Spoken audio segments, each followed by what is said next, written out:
Nebraska prisons are bursting at the seams. Ultimately, it will be on you, the taxpayer, to fund the fix. Nebraska Department of Corrections Director Scott Frakes just requested information on options for a new prison.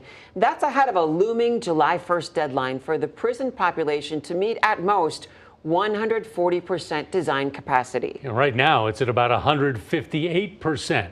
Just months ago, Frakes admitted he's about 150 beds away from the prisons being totally full. KETV Newswatch 7 Investigates looks into the ways that the prison system could use your tax dollars. David Rose live. Yeah, Julie, Rob, if that threshold is not met, Governor Pete Ricketts must declare an overcrowding emergency. So we asked, what can be done at this point to avoid that?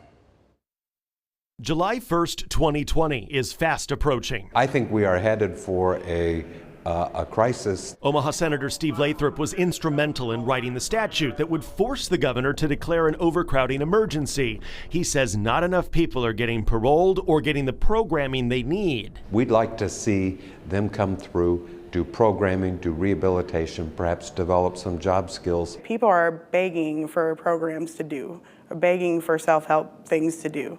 They just don't have it to offer. That's something Inmates Lives Matter founder Andrea Ford agrees with. They don't have the people available to do programming, but they require that they take certain things, but then they don't have the people to teach it. She points to parole as a way to reduce the prison population, but says the programming to make inmates ready for life outside is just not there. So if we're working on parole from the day they get there, then we can have them going home, being better, maybe not returning. The overcrowding might be causing other problems behind prison walls. Ford says in her work as an activist, she's made contact with inmates on the inside, including one who served time during the 2015 Tecumseh riot. He told me that tensions are higher than he's seen then. As the state searches for solutions, Lathrop says Nebraska needs a plan from the corrections director and the governor. All we can do is make policy. We don't run the place. And at this point, I'm not hearing a plan at all. There will be a number of bills that have been introduced and heard, and they will be heard in the Judiciary Committee. One of those bills Lathrop introduced is LB 916. It would give funding for construction or expansion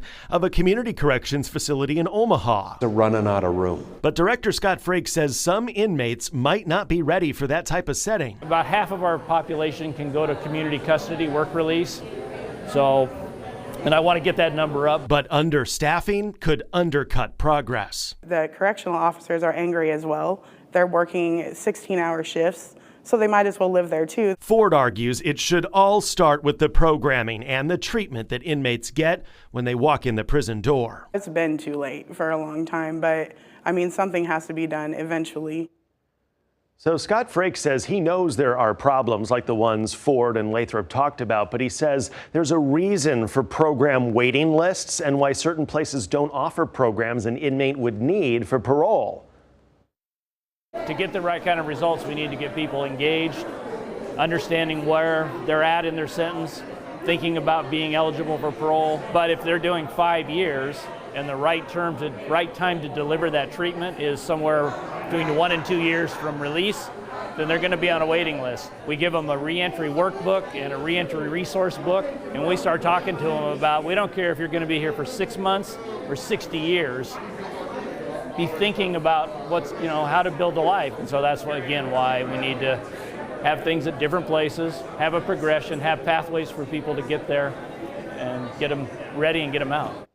So recently, Frakes said he would request information to identify options for construction, maintenance, and creation of new prison capacity. That's after the JFA Institute projected that the male population in the correction system would increase about 2.5% each year over the next decade.